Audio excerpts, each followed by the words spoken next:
Salut à tous et bienvenue dans cette contre-critique consacrée au film Allié, le dernier film de Robert Zemeckis avec Marion Cotillard et Brad Pitt qui s'est bien fait allumer par la presse française, il faut bien le dire. Ça, c'est un article du Figaro qui a fait une sorte de petit medley de tous les articles très méchants concernant ce film. Alors eux ils titrent ça Brad Pitt et Marion Cotillard n'ont pas beaucoup d'alliés dans la presse française, voilà, magnifique titre. Et ça commence avec franceinfo.fr, c'est pas les plus méchants, ça commence doucement. Qu'est-ce qu'ils disent eux? Ils disent: Robert Zemeckis est habitué au succès, donc Retour vers le futur, Forrest Gump, Seul au monde.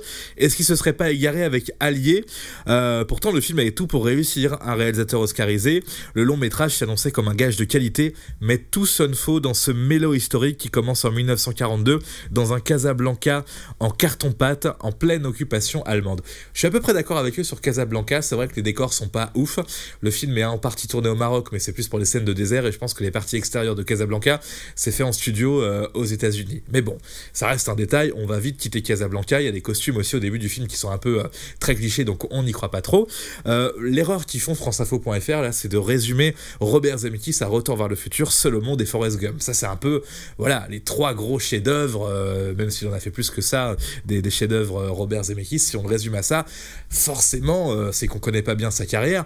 Les derniers films de Robert Zemeckis, c'est quoi? C'est The Walk, Flight. C'est pas des grands films à gros budget, à gros succès, c'est des films qui racontent des histoires avec donc, comme je disais, des budgets parfois limités et qui sont à peu près intéressants.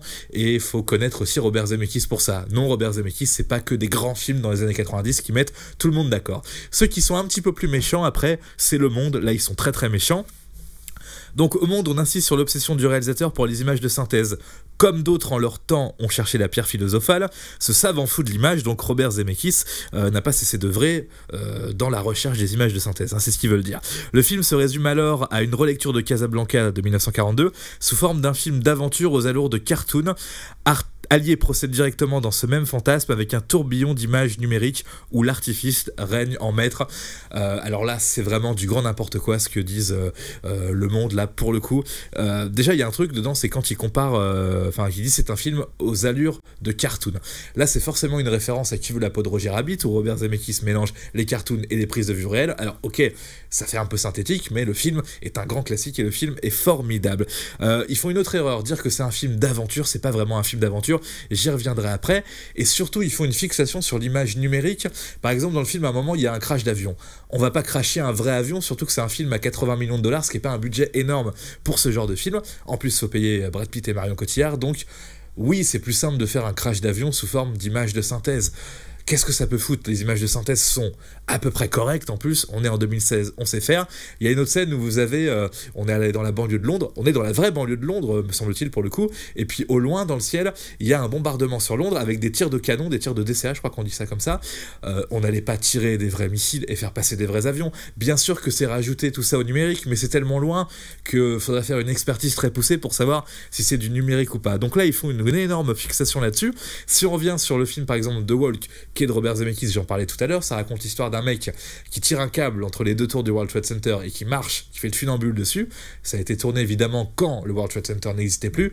On a tout refait en 3D, on n'allait pas reconstruire les tours même dans une petite taille, donc ça a été fait en 3D et le résultat, contrairement à ce qu'on peut voir dans la bande-annonce, c'est plutôt convaincant. Donc faut arrêter, surtout chez Le Monde, de faire une fixation sur les images de synthèse, surtout qu'en plus concernant ce film-là, il y a en plus des vraies images d'avions, des vraies images de bases aériennes, des vraies images de voitures, des Citroën traction qui ont dû coûter cher à louer. Les avions de la Seconde Guerre mondiale, ça a dû coûter aussi très cher. On les voit sur la base aérienne, on les voit démarrer, on les voit faire leur décollage sans que ce soit à chaque fois du numérique. Donc là, grosse fixation pour rien sur les images de synthèse concernant Le Monde. Je termine, je crois, avec l'Express. Eux, ils sont assez violents aussi. Le film prend les spectateurs pour des crétins, tout simplement. Un navet intersidéral, pas une scène intrigante, pas un gramme de suspense, pas de glamour, après ils veulent faire de l'humour, pas de crème fraîche, pas de tringle à rideau, pas de laisse pour chien, absolument rien. Un fiasco total dont les scènes passent, l'ennui reste, une performance, surtout pour un film d'aventure avec des espions. La première heure est un ratage total et puis après ils disent que la suite est encore plus ratée. La grosse erreur qu'ils font, c'est de dire, je vais retrouver la phrase, surtout pour un film d'aventure avec des espions. C'est pas du tout un film d'aventure avec des espions, c'est un film d'amour avec une contre-enquête sur l'identité de la femme du personnage de Brad Pitt, donc c'est pas du tout un film d'aventure, c'est pas du tout un film d'action, encore moins un film d'espionnage, c'est un film de contre-enquête de la part d'un espion qui va mener donc cette contre-enquête qui va l'emmener jusqu'en France, à Dieppe. Le film est aussi un peu tourné à Dieppe, il y a une image de gendarmerie, j'ai un doute, je pense que là c'est en studio, mais le film a été tourné en partie à Dieppe, peut-être pour d'autres images, pour revenir sur le côté décor, carton-pâte, studio Hollywood ou pas. Donc voilà, est-ce que j'en ai encore... oui, j'en ai encore un d'ailleurs, qui sait cette fois-ci, c'est Le Point. Le Point, ils font une fixation sur un truc qui est vrai, mais là encore ils abusent. Donc Le Point donne un 0 pointé en alchimie au duo Cotillard-Pitt. Pourquoi ? Alors on peut comprendre ça, pourquoi ? Eh bien notamment à cause de l'accent de l'ex-mari d'Angelina Jolie, c'est ce qu'ils disent. Nos tapes en saignent dans les scènes où le barbouze canadien Brad Pitt doit se faire passer pour le mari de Marianne Beauséjour, Marion Cotillard, qui donc elle est française. Pourtant le projet s'annonçait prometteur, sur le papier on achète, à l'écran on végète. Voilà ce que dit Le Point. Grosse fixation sur un truc d'accent, moi je l'ai vu en VF, eux ils l'ont sûrement vu en VO au début du film, donc c'est un agent secret canadien, il a un accent canadien, québécois comme ça, qui est pas super bien fait comme moi.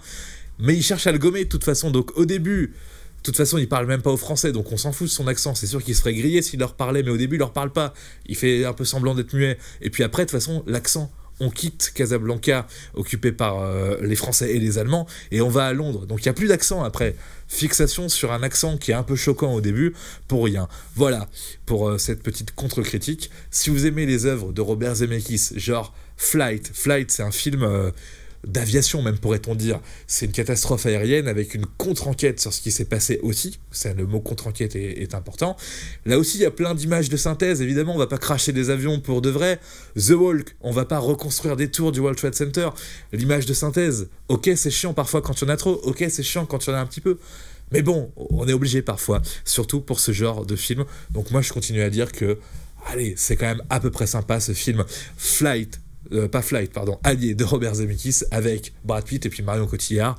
Une fois de plus, je redis qu'on aime ou qu'on n'aime pas Marion Cotillard, c'est quand même une grande actrice française, donc on peut quand même être fier. Je m'arrête là, j'ai trop parlé. Salut. Wow, j'espère que j'ai pas dit trop n'importe quoi. N'hésitez pas à me le dire en commentaire, bien sûr, vous pouvez le faire.